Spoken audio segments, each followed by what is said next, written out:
In the middle of August 1942, after a long flight dodging German fighters, Churchill arrived in Moscow. Churchill was excited to meet Stalin for the first time and keen to get the measure of the man. But he was also anxious. He was about to give Stalin an update on the Second Front that wouldn't be welcome. It was, he said, like carrying a large lump of ice to the North Pole.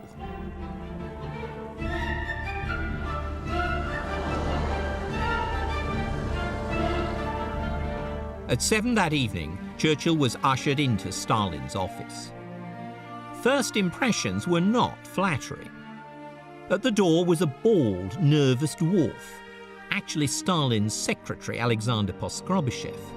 And Stalin himself didn't look particularly impressive, attired as usual in lilac tunic, baggy trousers and long boots. This was actually standard Communist Party dress, but to the British, he looked a bit of a yokel. For Stalin, a gangster from the Caucasus, used to manipulating cronies and underlings, having to negotiate with a grandee from the West, face to face and on equal terms, was a new experience. A first test, if you like, of his ability to play in the Premier League of international diplomacy.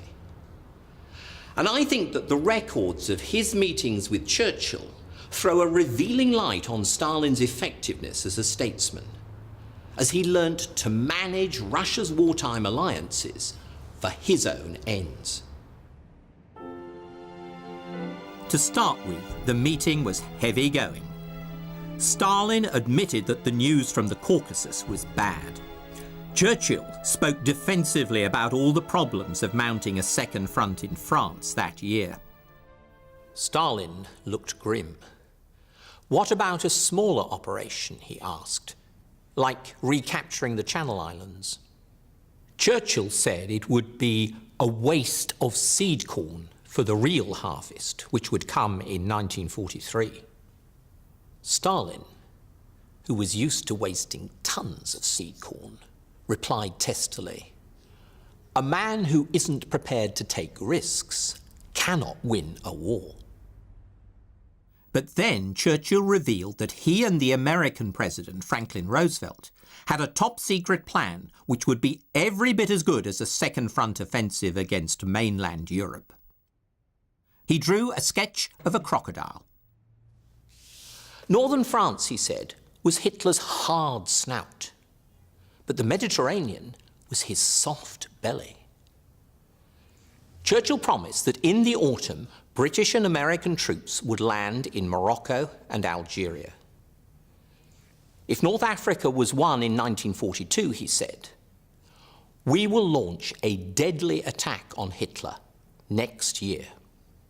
Stalin was now fully engaged. He asked a lot of questions. The meeting broke up after 3.5 hours. The British Prime Minister was driven back to the dacha he had been assigned. Churchill was jubilant. My strategy was sound, he crowed. First, he'd given Stalin the bad news. Then he'd offered glad tidings. Stalin, he said, ended enthusiastic, in a glow.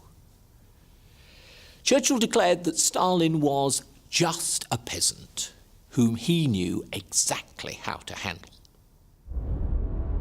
Too late, Churchill was warned that the room had probably been bugged and that his comments might well be passed on to Stalin.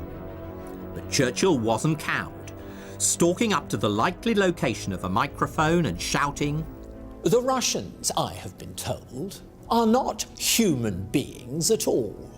They are lower in the scale of nature than the orangutan. Now, let them take that down and translate it into Russian." It was a strange echo of Churchill's spluttering 20 years earlier about Bolshevik baboonery. Whether his bombast got back to Stalin, we don't know, but the next meeting between the two leaders was very different.